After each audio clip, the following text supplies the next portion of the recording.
Good evening students.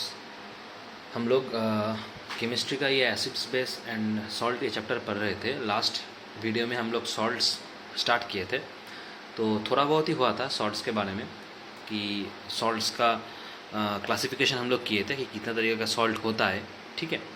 और कुछ कुछ थोड़ा बहुत तो इंट्रोडक्शन है सॉल्ट का, कैसे प्रिपेयर किया जाता है, ये सब भी हम लोग पढ़े थे, ठीक है।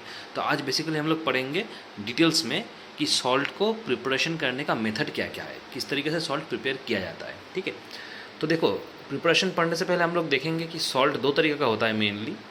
एक होता है सॉल्युबल सॉल्ट, ठीक है, दूसरा है इनसॉल्युबल सॉल्ट, ठीक है। तो प्रिपरेशन भी अलग अलग होगा इसका।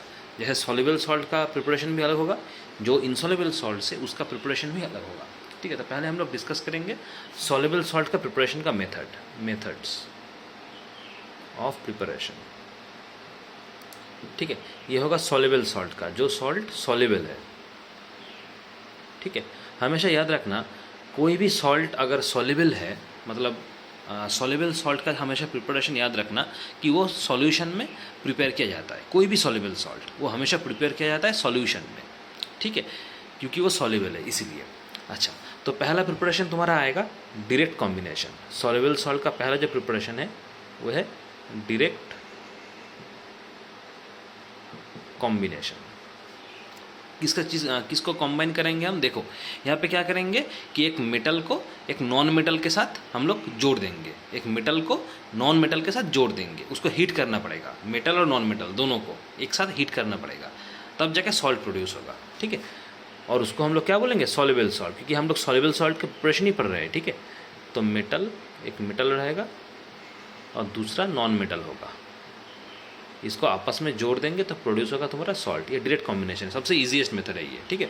जैसे कि मान लो सोडियम एक मेटल है, ठीक है, और एक नॉन मेटल ले लो क्लोरीन, ठीक है। बैलेंस करने के लिए इसको 2Na और इसको Cl2 जोड़ दोगे तो सॉल्ट क्या होगा? 2NaCl। Na मेटल है और Cl तुम्हारा नॉन मेटल है, ठीक है। और भी चीज़ है, और भी है, जैसे कि मेटल अगर आप एल्यूमिनियम लेंगे और नॉन मेटल क्लोरीन लेंगे तो क्या होगा? देखो, बैलेंस करने के लिए तुम्हें यहाँ पे 2Al देना होगा, यहाँ पे 3Cl2 देना पड़ेगा बैलेंसिंग के लिए।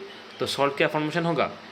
Al3 2Al Cl3 2AlCl3 aluminium chloride, ठीक है। तो ऐसा बहुत एग्जाम्पल है। तो यह है तुम्हारा डायरेक्ट कॉम्बिनेशन, एक मेटल और नॉन मेटल आपस में कॉम्बाइन होकर सॉल्ट प्रोड्यूस करता है, ठीक है। अच्छा, दूसरा मेथड है सिंपल डिस्प्लेसमेंट। सिंपल डिस्प्लेसमेंट, देखो ये कैसा मेथड है? सिंपल डिस्प्लेसमेंट मेथड में क्या होगा कि एक मेटल रहेगा और एक एसिड रहेगा, आपस में रिएक्ट होगा। एक मेटल रहेगा और दूसरा एसिड रहेगा। एसिड मतलब डाइल्यूट एसिड लेना है, कंसनट्रेटेड नहीं है, ठीक है। मतलब एक एसिड रिएक्शन करेगा, डाइल्यूट एसिड रिएक्शन करेगा एक एक्टिव मेटल के ऊपर, ठीक है। तो देखो, एक एक्टिव मेटल रहेगा,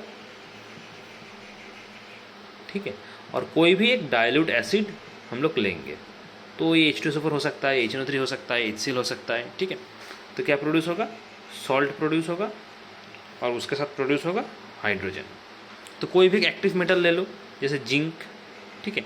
एसिड ले लो, मान लो H2SO4 लेंगे, ये डाइल्यूट होना चाहिए क्योंकि एसिड डाइल्यूट होना चाहिए हमेशा, ठीक है। तो प्रोड्यूस क्या होगा? सॉल्ट होगा और हाइड्रोजन होगा। क्या सॉल्ट होगा यहाँ पे? ZnSO4 होगा प्लस हाइड्रोजन, ठीक है। अब अगर इसको तुम HCl को करोगे, मतलब Zn को एक ही रखोगे, H2SO4 की जगह तुम HCl ले लोगे तो भी चलेगा। तो यहाँ पे सॉल्ट तुम्हारा SO4 के बदले में Cl2 आ जाएगा, ZnCl2 आ जाएगा और हाइड्रोजन जैसा था वैसे ही रहेगा। समझ में आ रहा है? Zn छोड़ के दूसरा एक्टिव मेटल भी ले सकते हो, जैसे कि आयरन, ये भी एक्टिव मेटल है, ये भी H2SO4 के साथ भी रिएक्शन करेगा, HCl के साथ भी करेगा, कोई एक दिखा दो।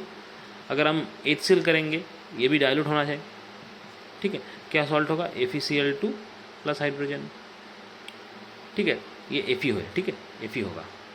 तो इस तरीके से सॉल्ट प्रोड्यूस होता है।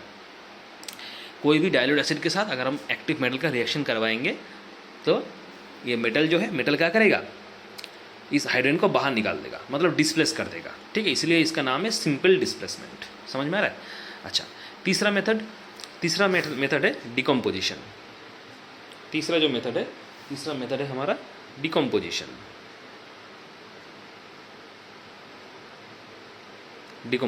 इस मेथड से भी सॉल्ट को प्रोड्यूस किया जा सकता है।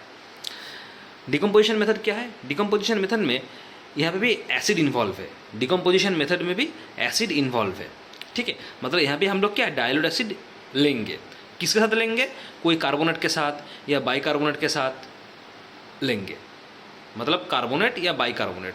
इसको अगर हम एसिड के साथ रिएक्शन कराएंगे तो सॉल्ट हमें मिलेगा, ठीक है। कार्बोनेट होगा या तो बाइकार्बोनेट होगा, दोनों में से एक, कार्बोनेट या तो बाइकार्बोनेट, ठीक है। इसके साथ डाइल्यूट एसिड रिएक्शन करवाओगे तो क्या आएगा, सॉल्ट आएगा, प्लस क्या आएगा, वाटर आएगा। सॉल्ट मेन प्रोडक्ट है, सॉल्ट आएगा, वाटर आएगा, और क्या आएगा, कार्बन डाइऑक्साइड आएगा, ठीक है। कार्बोनेट होगा या तो बाइकार्बोनेट होगा, ठीक है। एग्जाम्पल ले लो, जैसे देखो NaHCO3 एक बाइकार्बोनेट है, NaHCO3 सोडियम बाइकार्बोनेट, ठीक है, सोडियम बाइकार्बोनेट NaHCO3, ठीक है। इसके साथ कोई भी एक एसिड लो, डाइल्यूट एसिड, कोई भी एक डाइल्यूट एसिड लो तो क्या होगा, सॉल्ट होगा। सॉल्ट होगा, क्या सॉल्ट होगा, यहाँ पे Na और यहाँ पे Cl, मतलब NaCl होगा सॉल्ट। और वाटर तो आता है, पहले ही देखे, वाटर और CO2 ये तो आएगा ही, समझ में आ रहा है। और एक तो एग्जाम्पल लो, यहाँ पे एक सॉल्ट हम लोग लिए, अगर तुम दूसरा कोई सॉल्ट लोगे, मान लो तुम ये वाला सॉल्ट लोगे MgCO3 मैग्नीशियम कार्बोनेट, MgCO3 ये वाला सॉल्ट लोगे, इसके साथ एक एसिड ले लो, कोई भी एक एसिड लो, डाइल्यूट एसिड, मान लो H2SO4 लिए, डाइल्यूट क्या आएगा, सॉल्ट आएगा, ठीक है। यहाँ पे Mg, यहाँ पे SO4, मतलब MgSO4 सॉल्ट आएगा। और क्या, पानी और कार्बन डाइऑक्साइड तो आता है, ये पता है, पानी और कार्बन डाइऑक्साइड, समझ में आ रहा है। तो इस तरीके का होता है, यह है डिकम्पोजिशन। इस तरह से भी हम लोग क्या प्रिपेयर कर सकते हैं।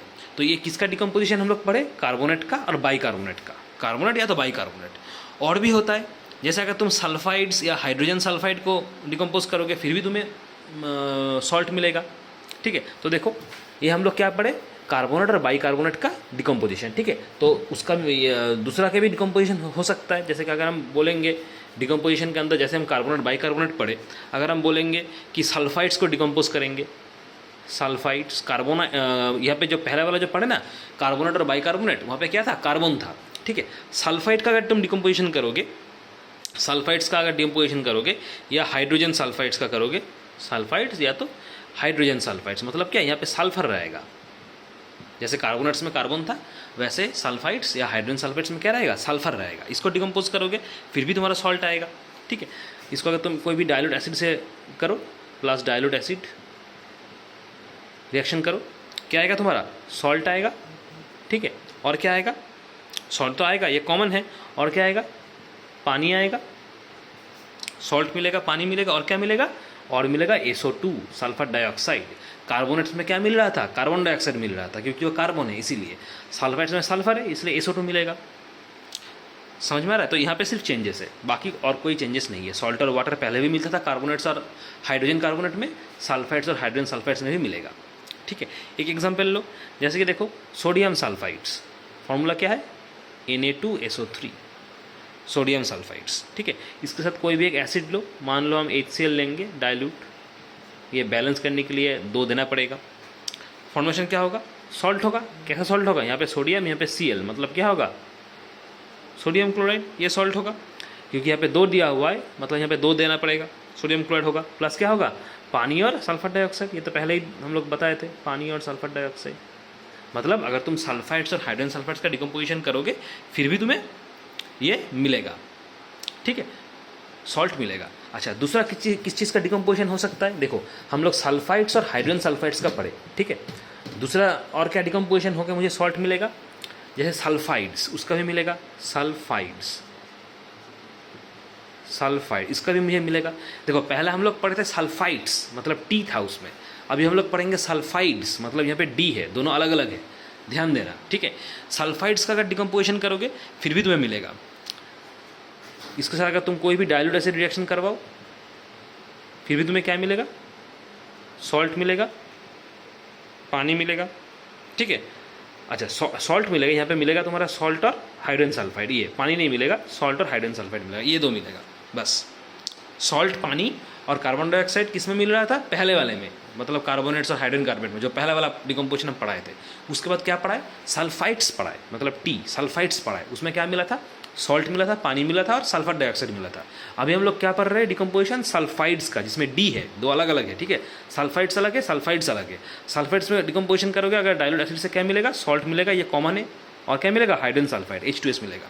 एग्जाम्पल लो, जैसे देखो K2S, ये है पोटेशियम सल्फाइड, ठीक है। इसके साथ अगर तुम कोई भी डाइल्यूट एसिड लोगे, मान लो H2SO4 लिए, तो क्या मिलेगा, सॉल्ट मिलेगा। सॉल्ट का फॉर्मूला क्या होगा, देखो यहाँ पे K2 है, यहाँ पे SO4 है, मतलब क्या फॉर्मूला होगा, K2SO4, ठीक है। और क्या है, यहाँ पे H2 और यहाँ पे S, मतलब H2S, यहाँ पे H2 और यहाँ पे S, H2S। समझ में आ रहा है, इस तरीके से होता है। जैसे देखो ZnS, मतलब जिंक सल्फाइड, इसके साथ तुम H2SO4 रिएक्शन करो, फॉर्मूला क्या होगा, यहाँ पे जिंक, यहाँ पे SO4, मतलब ZnSO4 सॉल्ट, प्लस क्या मिलेगा, यहाँ पे हाइड्रोजन और यहाँ पे सल्फर, मतलब H2S। देखो वही आया है। तो इस तरीके से होता है, ठीक है। ये तीसरा वाला मेथड है सॉल्ट प्रिपरेशन करने का, मतलब सॉल्युबल सॉल्ट। हम लोग सॉल्युबल सॉल्ट ही पढ़ रहे हैं, ठीक है। इनसॉल्युबल बाद में पढ़ेंगे, सॉल्युबल के बाद इनसॉल्युबल आएंगे, ठीक है। तो अभी सॉल्युबल सॉल्ट का प्रिपरेशन ही चल रहा है मेथड। अच्छा, चौथा वाला मेथड क्या है सॉल्युबल सॉल्ट प्रिपरेशन करने का, न्यूट्रलाइज करना। कैसे न्यूट्रलाइज करोगे, एक एसिड के साथ कोई एक सॉल्युबल बेस को तुम न्यूट्रलाइज करोगे, एक एसिड के साथ कोई एक सॉल्युबल बेस का तुम न्यूट्रलाइज करोगे, ठीक है, तब जाके तुम्हें सॉल्ट मिलेगा। तो ये जो प्रोसेस है, इस प्रोसेस का नाम है टाइट्रेशन। इस प्रोसेस का एक नाम है टाइट्रेशन। प्रोसेस क्या है, TITRATION, टाइट्रेशन। प्रोसेस क्या है, एक एसिड को न्यूट्रलाइज करना विथ अ सॉल्युबल बेस। यहाँ पे लिखना तुम, neutralising N acid with a soluble base, ठीक है। Neutralising N acid with a soluble base, इसको बोला जाता है टाइट्रेशन, ये लिखना, ठीक है। तो इस प्रोसेस में ही तुम्हें क्या मिलेगा, सॉल्ट मिलेगा, ठीक है। मतलब यहाँ पे दो चीज़ इन्वॉल्व है, एक एसिड है और एक सॉल्युबल बेस है। प्रोसेस का नाम है टाइट्रेशन। क्या मिलेगा, सॉल्ट तो मिलेगा, क्योंकि एसिड और बेस के रिएक्शन में सॉल्ट तो मिलता है, ये हम लोगों को पता है। क्योंकि तुम सॉल्युबल सॉल्ट का प्रिपरेशन कर रहे हो, इसलिए बेस को सॉल्युबल होना चाहिए, तब जगह तुम्हें जो सॉल्ट मिलेगा वो सॉल्युबल होगा। समझ में आ रहा है। अच्छा, तो सॉल्ट तो मिलेगा, ये पता है, और क्या मिलेगा, पानी मिलेगा, ठीक है। एग्जाम्पल लो, जैसे देखो एसिड ले लो, मान लो हम लेंगे HNO3, नाइट्रिक एसिड लेंगे, ठीक है। अब जो बेस तुम लोगे, उस बेस को सॉल्युबल होना चाहिए, ठीक है, उस बेस को सॉल्युबल होना चाहिए, उसी टाइप का बेस तुम लोगे। तो सॉल्युबल बेस का एग्जांपल क्या है, NaOH, सोडियम हाइड्रोक्साइड, ये सॉल्युबल है। क्या मिलेगा, सॉल्ट मिलेगा। फॉर्मूला क्या है, देखो Na और यहाँ पे NO3, मतलब NaNO3 होगा सॉल्ट। और क्या मिलेगा, यहाँ पे OH और यहाँ पे हाइड्रोजन है, मतलब H2O। बहुत ईजी है, सिर्फ समझना है किस तरीके से हो रहा है, ठीक है। अच्छा, और एक एसिड लो, मान लो हम लेंगे H2SO4 एसिड लिए, सॉल्युबल बेस लो, और भी सॉल्युबल बेस है, तुम NaOH भी ले सकते हो, दूसरा भी ले सकते हो, और भी सॉल्युबल बेस है। जैसे देखो CuOH2, क्यूप्रस हाइड्रोक्साइड, ये भी एक सॉल्युबल बेस है, ठीक है। क्या फॉर्मेशन होगा, सॉल्ट होगा और पानी होगा। पानी तो फॉर्मेशन होगा ही, तो ये पहले ही लिख दो, क्योंकि तुम्हें पता ही है कि पानी फॉर्मेशन होता है। अब बचा सॉल्ट। सॉल्ट का फॉर्मूला क्या होगा, कैसे निकालोगे, देखो यहाँ पे कॉपर है और यहाँ पे SO4 है, मतलब क्या होगा, CuSO4 हो गया सॉल्ट, ठीक है। तो इस तरीके से होता है, समझ में आ रहा है। तो ये तुम्हारा चौथा वाला मेथड है टाइट्रेशन, कि किस तरीके से हम लोग प्रिपेयर करेंगे, समझ में आ रहा है। अच्छा, तो यही सब मेथड है सॉल्ट प्रिपरेशन करने का, सॉल्युबल सॉल्ट कि किस तरीके से प्रिपेयर किया जाता है, ठीक है। अच्छा, अब हम लोग पढ़ेंगे इनसॉल्युबल सॉल्ट, कि इनसॉल्युबल सॉल्ट कैसे हम लोग प्रिपेयर करेंगे। देखो, तो सॉल्ट का तो दो टाइप होता है, एक हो गया तुम्हारा सॉल्युबल वाला, दूसरा हो गया इनसॉल्युबल वाला, ठीक है। तो सॉल्युबल तो हम लोग पढ़ लिए, अब टाइम है इनसॉल्युबल पढ़ने का। इनसॉल्युबल सॉल्ट मतलब क्या, जो सॉल्युबल नहीं होगा, ठीक है। तो उसका प्रिपरेशन अलग है, सॉल्युबल का प्रिपरेशन अलग है और इनसॉल्युबल का प्रिपरेशन अलग है, ठीक है। तो देखो, अब हेडिंग करो,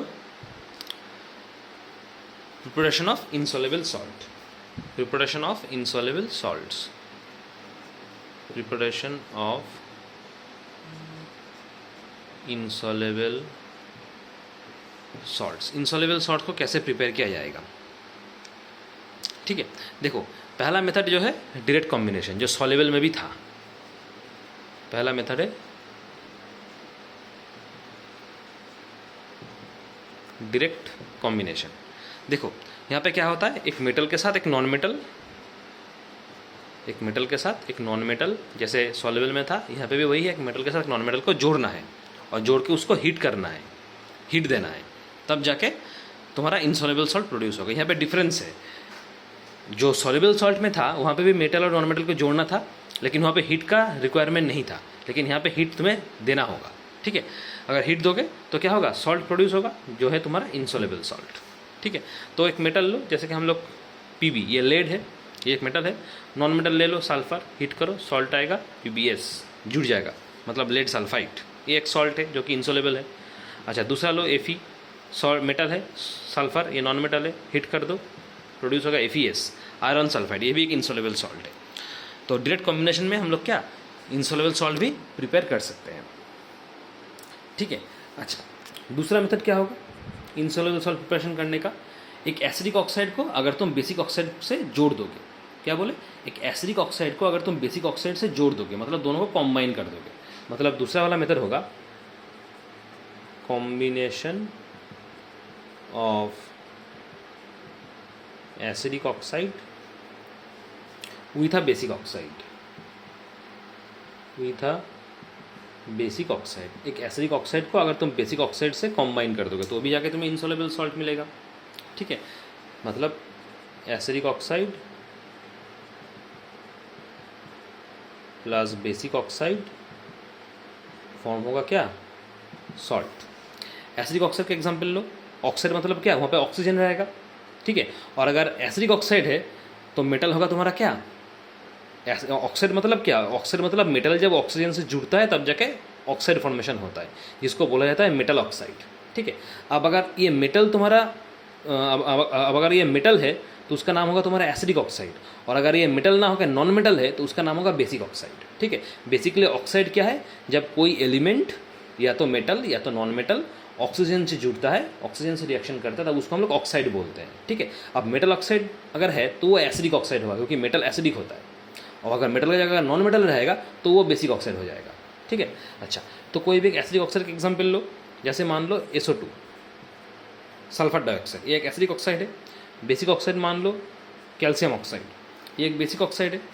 दोनों को आपस में हीट कर दो, ठीक है, क्या होगा, सॉल्ट फॉर्मेशन होगा CaSO3, ये एक सॉल्ट है कैल्शियम सल्फेट, ठीक है। अच्छा, और एक एसिडिक ऑक्साइड ले लो, मान लो कार्बन डाइऑक्साइड, ये एक एसिडिक ऑक्साइड है, और बेसिक ऑक्साइड Ca लो, हीट करो, क्या फॉर्मेशन होगा CaCO3, यहाँ पे सल्फर था, यहाँ पे कार्बन है, इसलिए यहाँ पे सल्फर है जगह कार्बन आएगा, समझ में आ रहा है। तो दो इस तरीके से सॉल्ट प्रिपेयर होता है by the combination of acidic oxide with basic oxide. एक एसिडिक ऑक्साइड को जब बेसिक ऑक्साइड से रिएक्शन करोगे, हीट करोगे दोनों को आपस में, तो भी सॉल्ट में मिलेगा, वो इनसॉल्युबल सॉल्ट होगा। ये सब इनसॉल्युबल सॉल्ट का मेथड है, ठीक है। तो ये इंपॉर्टेंट है, ठीक है, कि इनसॉल्युबल सॉल्ट कैसे प्रिपेयर किया जाता है, सॉल्युबल सॉल्ट कैसे प्रिपेयर किया जाता है, क्योंकि यहाँ पे रिएक्शंस बहुत इंपॉर्टेंट है, बहुत सारा रिएक्शंस है इसमें, तो रिएक्शन को ठीक से पढ़ना होगा, आइडेंटिफाई करना होगा। अच्छा, तीसरा वाला मेथड बहुत इंपॉर्टेंट है, डबल डिकम्पोजिशन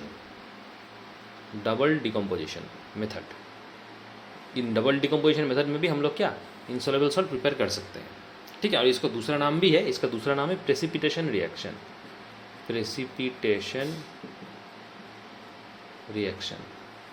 ठीक है। यहाँ पे क्या होता है, एक सॉल्युबल सॉल्ट रहता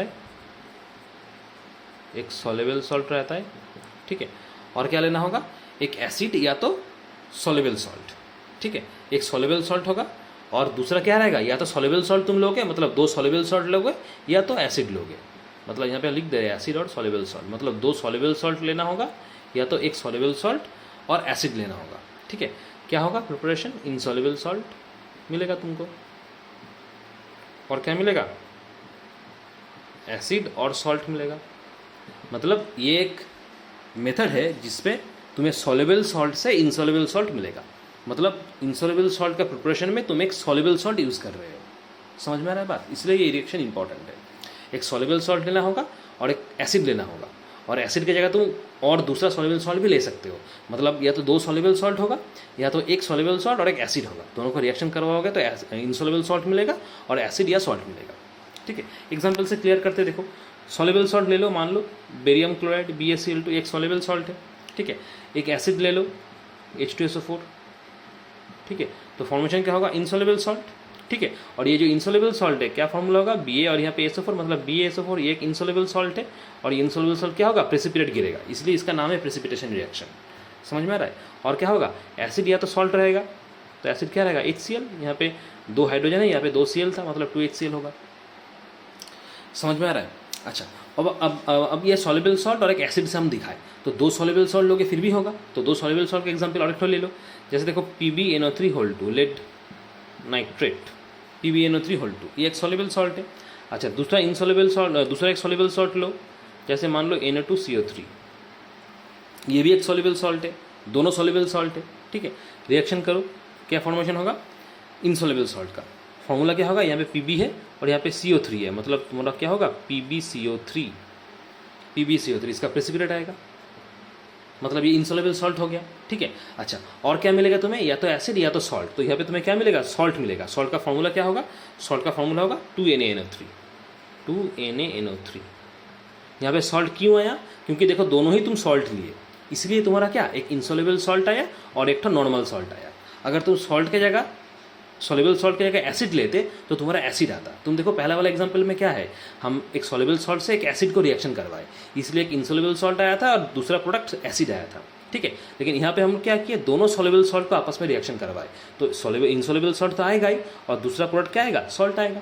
मतलब क्या हुआ, अगर तुम 2 सॉल्युबल सॉल्ट लोगे तो तुम्हारा इनसॉल्युबल सॉल्ट आएगा और दूसरा एक सॉल्ट आएगा, ठीक है। और अगर तुम एक सॉल्युबल सॉल्ट और एक एसिड लोगे तब भी तुम्हारा इनसॉल्युबल सॉल्ट आएगा, लेकिन दूसरा तुम्हारा क्या आएगा, एसिड आएगा, ठीक है। समझ में आया। तो ये decomposition reaction, double decomposition reaction, ये इंपॉर्टेंट है, जितना भी एग्जाम्पल है बुक में ये सब कुछ करोगे, ठीक है, क्योंकि सवाल पूछता है यहाँ से, ठीक है। अच्छा उसके बाद हम लोग देखेंगे कि ये जो सॉल्युबल सॉल्ट हम लोग इनसॉल्युबल सॉल्ट हम लोग पढ़े, इसमें कुछ कुछ चीज़ें इंपॉर्टेंट है, देख लो तुम लोग का बुक में दिया हुआ है, पेज नंबर तुम ओपन करो, पेज नंबर 51 देख लो, पेज नंबर 51 में देखना दिया हुआ है, हम लोग जो डबल डिकम्पोजिशन पढ़ा है उसके बाद देखना दिया हुआ है silver chloride and barium sulphide, ये सब दिया हुआ है, तीनों चीज़ पढ़ लेना वहाँ से।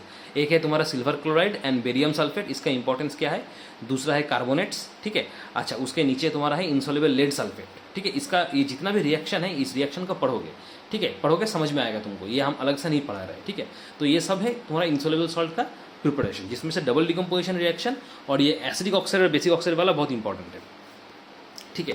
अब हम लोग पढ़ेंगे कि लेबोरेटरी प्रिपरेशन कैसे किया जाता है। कुछ कुछ सॉल्ट है तुम लोग का सिलेबस में जिसका लेबोरेटरी प्रिपरेशन पढ़ना होगा, मतलब लैब में कैसे प्रिपेयर किया जाता है, ये तो नॉर्मल मेथड हो गया। अगर लेबोरेटरी प्रिपरेशन लोग पढ़ेंगे तो लेबोरेटरी प्रिपरेशन में कैसे इन सब सॉल्ट को प्रिपेयर किया जाता है, ठीक है। अच्छा देखो, तो हेडिंग लगाओ ऊपर, laboratory preparation of some salts. देखो laboratory preparations, laboratory preparation of some salts। तुम लोगों का सिलेबस में 3-4 सॉल्ट है जिसका लेबोरेटरी प्रिपरेशन पढ़ना होगा, ठीक है। तो कौन सा सॉल्ट कौन सा मेथड में प्रिपेयर किया जाएगा ये हम तुमको बता दे रहे हैं, ठीक है। डिटेल्स प्रोसीड्यूर बुक में दिया हुआ है डायग्राम के साथ, तुम बुक को पढ़ोगे तो समझ में आएगा। ये एक्सप्लेन करने का एकदम मतलब ज़रूरत ही नहीं है, क्योंकि बहुत ईजी है। हम जो इम्पोर्टेंट है वो बता दे रहे हैं कि कौन सा सॉल्ट किस मेथड में प्रिपेयर किया जाता है, ठीक है, और कौन सा इंपॉर्टेंट है। जो भी प्रोसीड्यूर वगैरह है वो बुक में देखोगे एकदम समझ में आएगा, ठीक है। अच्छा तो पहला वाला सॉल्ट उसमें से क्या आएगा, पहला वाला जो सॉल्ट है उनमें आएगा तुम्हारा आयरन क्लोराइड, उसका फॉर्मूला है तुम्हारा FeCl3, आयरन क्लोराइड और FeCl3, ठीक है। इसको कैसे प्रिपेयर किया जाता है, इसको सिंथेसिस प्रोसेस में प्रिपेयर किया जाता है, सिंथेसिस या तो डायरेक्ट कॉम्बिनेशन, ठीक है, सिंथेसिस या डायरेक्ट कॉम्बिनेशन, सिंथेसिस या तो direct combination, FeCl3 iron 3 chloride, ठीक है।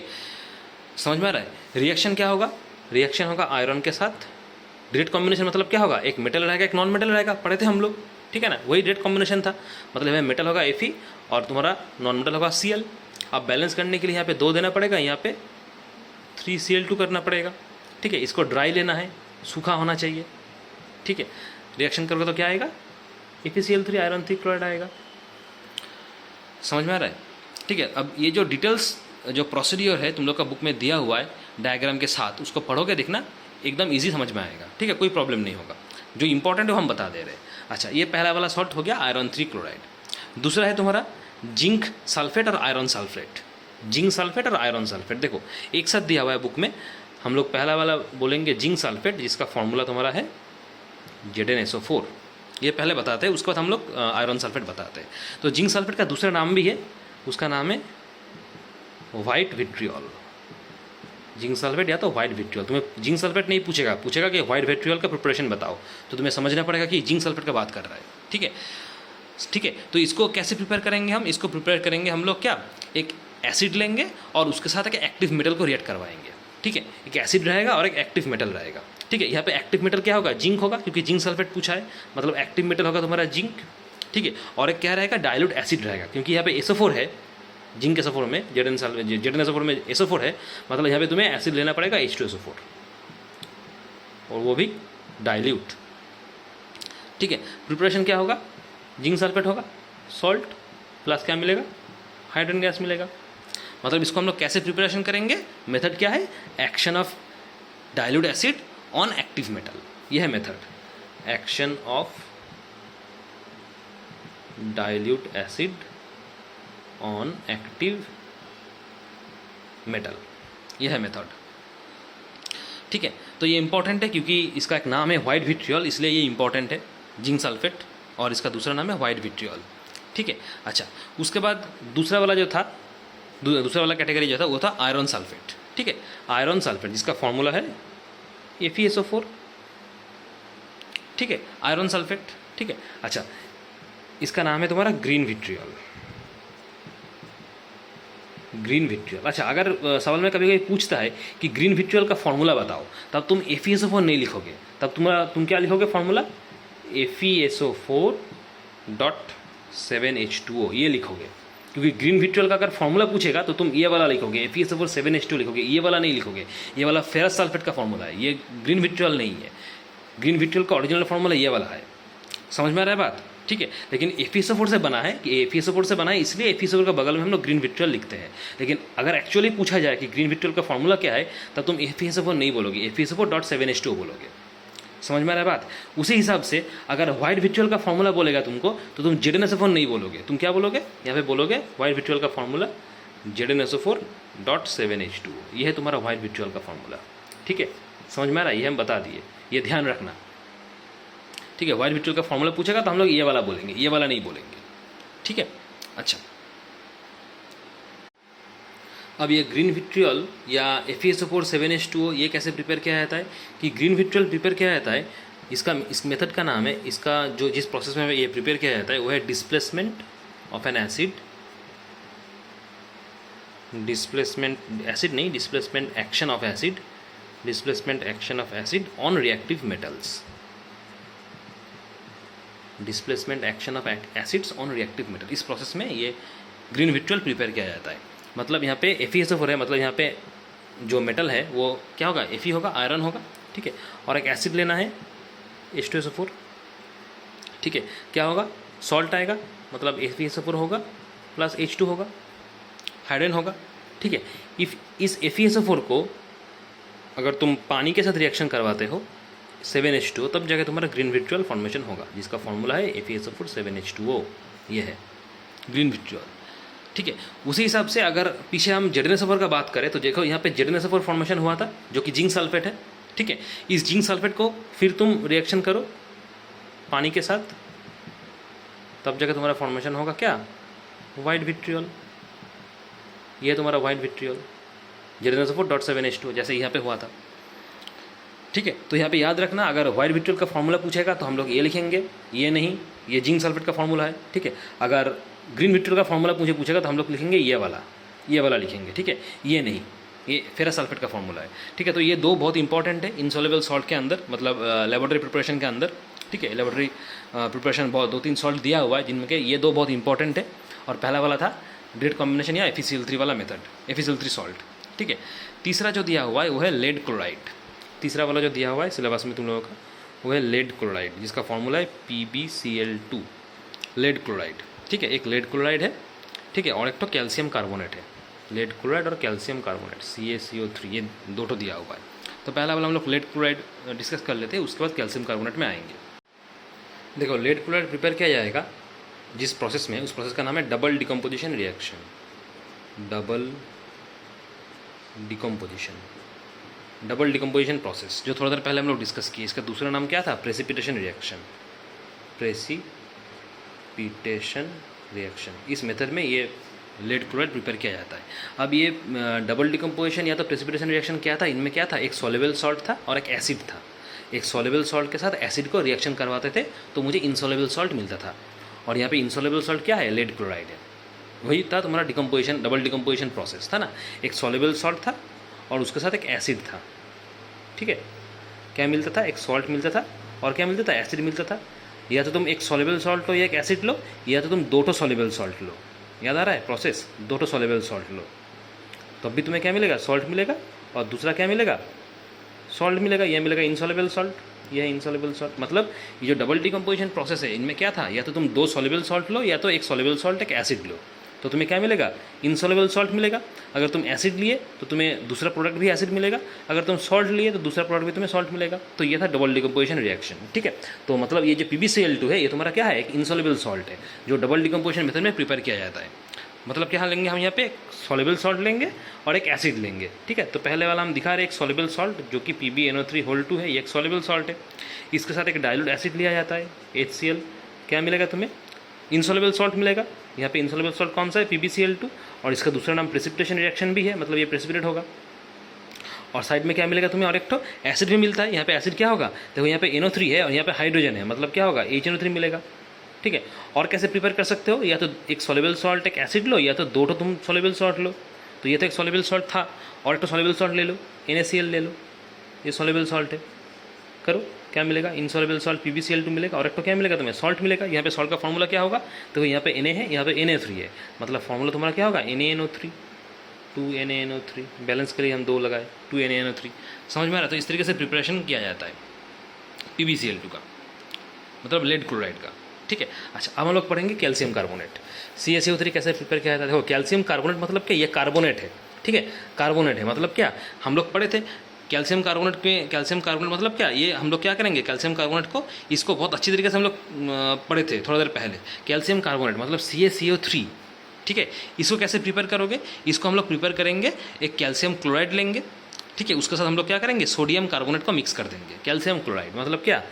CaCl2, कैल्शियम क्लोराइड, ठीक है। इसके साथ क्या करेंगे? सोडियम कार्बोनेट मतलब Na2CO3, सोडियम कार्बोनेट इसको डाल देंगे तो क्या होगा तुम्हारा? CaCO3 मिलेगा। यहाँ पे Ca है, यहाँ पे देखो CaCO3 है, तो CaCO3 मिल जाएगा। प्लस क्या मिलेगा? Na, और यहाँ पे Cl, मतलब 2NaCl फॉर्मेशन होगा। हो गया तुम्हारा कैल्शियम कार्बोनेट प्रिपरेशन। और इसमें कैल्शियम कार्बोनेट तुम्हें मिलेगा क्या? डिकम्पोज होगा, मतलब प्रेसिपिटेशन रिएक्शन। समझ में आ रहा है? इसको इस तरीके से प्रिपेयर किया जाता है, मतलब by adding sodium carbonate solution, मतलब जो कि Na2CO3 है, by adding sodium carbonate solution to a hot solution of calcium chloride जो कि CaCl2 है। इस प्रोसेस में हम लोग प्रिपेयर करेंगे CaCO3 और कैल्शियम कार्बोनेट, ठीक है। अच्छा, चौथा वाला क्या है? Salt preparation, laboratory preparation. चौथा वाला सॉल्ट है NaHCO3। दूसरा नाम क्या है? Sodium bicarbonate, NaHCO3। ये चौथा वाला दिया हुआ है, इसका नाम है सोडियम बाइकार्बोनेट, और दूसरा नाम क्या है? Sodium hydrogen carbonate. ये भी बोल सकते हो, दोनों दो नाम है, एक है सोडियम बाइकार्बोनेट या तो सोडियम हाइड्रोजन कार्बोनेट, ठीक है। इसको कैसे प्रिपेयर करोगे? इसको प्रिपरेशन करने के लिए तुम्हें दो चीज़ चाहिए होगा। क्या चाहिए? दो चीज़ चाहिए। एक चाहिए तुम्हें सोडियम बाइकार्बोनेट, सोडियम कार्बोनेट, ये सोडियम कार्बोनेट है, ठीक है। ये सोडियम कार्बोनेट है, ये सोडियम बाइकार्बोनेट है। मतलब सोडियम बाइकार्बोनेट या सोडियम हाइड्रोजन कार्बोनेट को तुम सोडियम कार्बोनेट से प्रिपेयर कर सकते हो। क्या करना होगा? सोडियम कार्बोनेट को लेना है और उससे तुम्हें कार्बन डाइऑक्साइड गैस पास करना होगा। सोडियम कार्बोनेट कंटेनर में लेके उसमें क्या? कार्बन डाइऑक्साइड पास करना होगा, ठीक है। और कोल्ड सॉल्यूशन में, मतलब पानी भी रहेगा, कोल्ड सॉल्यूशन में तुम्हें सोडियम कार्बोनेट में से कार्बन डाइऑक्साइड गैस को पास करना पड़ेगा। तब जगह तुम्हारा फॉर्मूला क्या होगा? सोडियम हाइड्रोजन कार्बोनेट या सोडियम बाइकार्बोनेट, मतलब 2NaHCO3, ठीक है। तो ये प्रिपरेशन है, ये इंपॉर्टेंट है, ये पढ़ोगे, ठीक है। अच्छा, पांचवा वाला तुम्हारा जो मेथड है जो दिया हुआ है वो है न्यूट्रलाइजेशन। ये जो कि पता है तुम्हें न्यूट्रलाइजेशन क्या है। ये सॉल्ट नहीं बोले, सॉल्ट खत्म हो गया, ठीक है। अब हम लोग पढ़ेंगे न्यूट्रलाइजेशन, ठीक है। न्यूट्रलाइजेशन मतलब न्यूट्रलाइजेशन मेथड में कौन सा सॉल्ट प्रिपेयर किया जाएगा, ठीक है। देखो, न्यूट्रलाइजेशन क्या है? न्यूट्रलाइजेशन मतलब एक प्रोसेस है जिस प्रोसेस में हम लोग क्या एसिड और बेस को आपस में रिएक्ट करवाते हैं, ठीक है। तो एसिड भी न्यूट्रलाइज हो जाता है बेस के द्वारा, और बेस भी न्यूट्रलाइज हो जाता है एसिड के द्वारा, क्योंकि एसिड और बेस दोनों का जो प्रॉपर्टी है दोनों एकदम डिफरेंट है, दोनों अलग अलग है। एसिड मतलब क्या, वहाँ पे H प्लस ज़्यादा होगा, और बेस मतलब वहाँ पे OH माइनस ज़्यादा होगा। तो एसिड बेस को न्यूट्रलाइज कर देगा, बेस एसिड को न्यूट्रलाइज कर देगा, इसलिए दोनों का रिएक्शन का नाम है न्यूट्रलाइजेशन रिएक्शन। ठीक है, मतलब एक बेस और एसिड आपस में रिएक्ट करके सॉल्ट और वाटर प्रोड्यूस करेगा। ठीक है, एक एग्जांपल होगा, जैसे बेस है सोडियम हाइड्रोक्साइड, एसिड है तुम्हारा मान लो HCl, बहुत कॉमन एग्जांपल है, सॉल्ट होगा NaCl प्लस पानी। समझ में आ रहा है? यहाँ पे ये जो तुम्हारा NaOH है ये इस तरीके से ब्रेक हो जाएगा, Na प्लस में OH माइनस में। ठीक है, HCl भी H प्लस में और Cl माइनस में, और ये जो OH माइनस और H प्लस ये H2 हो जाएगा और NaCl हो जाएगा यहाँ पे। समझ में आ रहा है? तो इस तरीके से सॉल्ट फॉर्मेशन होता है। ठीक है, अच्छा नेक्स्ट टॉपिक हम लोग आते हैं, देखो उसका हम लोग पढ़ेंगे हीट ऑफ न्यूट्रलाइजेशन। न्यूट्रलाइजेशन तो समझ गए, अब ये हीट ऑफ न्यूट्रलाइजेशन देखो क्या है। Heat of neutralisation, heat of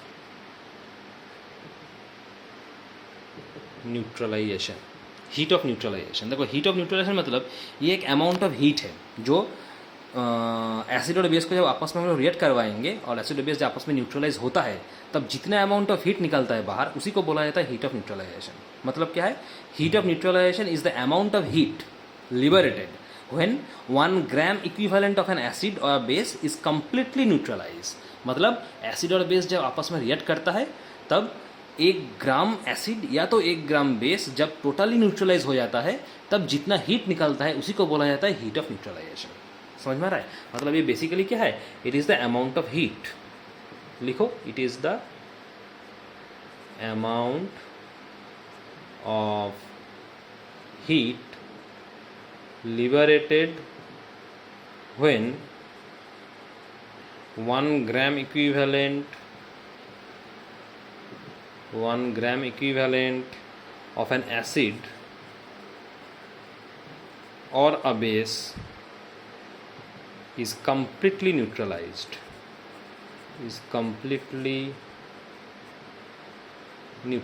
मतलब 1 ग्राम इक्विवेलेंट एसिड या बेस जब कंप्लीटली न्यूट्रलाइज हो जाता है तब जितना हीट निकालता है तो उसको बोलेगा क्या, हीट ऑफ न्यूट्रलाइजेशन। ठीक है, तो अभी हम लोग क्या पढ़ेंगे, इस हीट ऑफ न्यूट्रलाइजेशन जो पढ़े, मतलब जो न्यूट्रलाइजेशन मेथड है, इस न्यूट्रलाइजेशन मेथड में से कौन सा सॉल्ट प्रिपेयर किया जाएगा। ठीक है, देखो न्यूट्रलाइजेशन प्रोसेस में बहुत सारा सॉल्ट प्रिपेयर किया जाता है, उनमें से पहला जो सॉल्ट आता है वो है तुम्हारा कॉपर सल्फेट। पहला वाला जो सॉल्ट आता है वो है कॉपर सल्फेट, जिसका फॉर्मूला है CuSO4। ये जो सॉल्ट है ये न्यूट्रलाइजेशन प्रोसेस में प्रिपेयर किया जाता है। इस CuSO4 और कॉपर सल्फेट का दूसरा नाम भी है, इसका दूसरा नाम है ब्लू विट्रियोल। ब्लू विट्रियोल बहुत इंपॉर्टेंट है, हम लोग ग्रीन विट्रियोल पढ़े थोड़ी देर पहले, वाइट विट्रियोल पढ़े थोड़ी देर पहले, अभी ब्लू विट्रियोल, जिसका दूसरा नाम है कॉपर सल्फेट और CuSO4। ये जो प्रिपरेशन होगा ये सॉल्ट ये न्यूट्रलाइजेशन प्रोसेस में प्रिपरेशन होगा। इस प्रोसेस का नाम होगा जिस प्रोसेस में ये प्रिपेयर करोगे उस प्रोसेस का नाम है न्यूट्रलाइजेशन। मतलब क्या, यहाँ पे एक एसिड रहेगा और एक बेस रहेगा, दोनों को आपस में रिएक्ट करना होगा। ठीक है, यहाँ पे जो एसिड है वो होगा तुम्हारा H2SO4 लेना होगा, क्योंकि देखो यहाँ पे SO4 है कॉपर सल्फेट में, और एक तो तुम्हें बेस लेना पड़ेगा। अब बेस क्या होगा, देखो यहाँ पे कॉपर है, मतलब बेस तुम्हारा होगा क्या, कॉपर हाइड्रोक्साइड। समझ में आ रहा है कैसे बेस और एसिड चुने।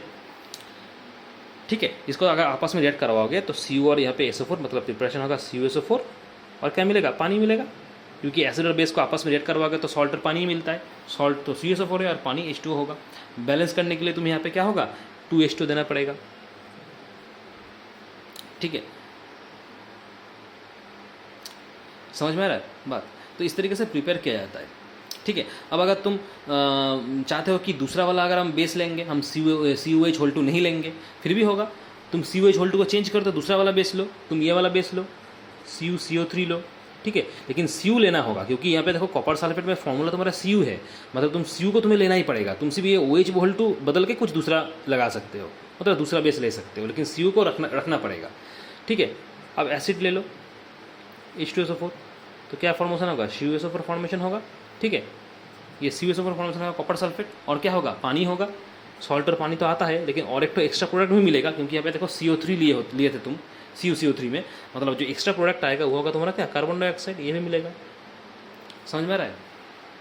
तो इस तरीके से ये प्रिपेयर किया जाता है, ठीक है।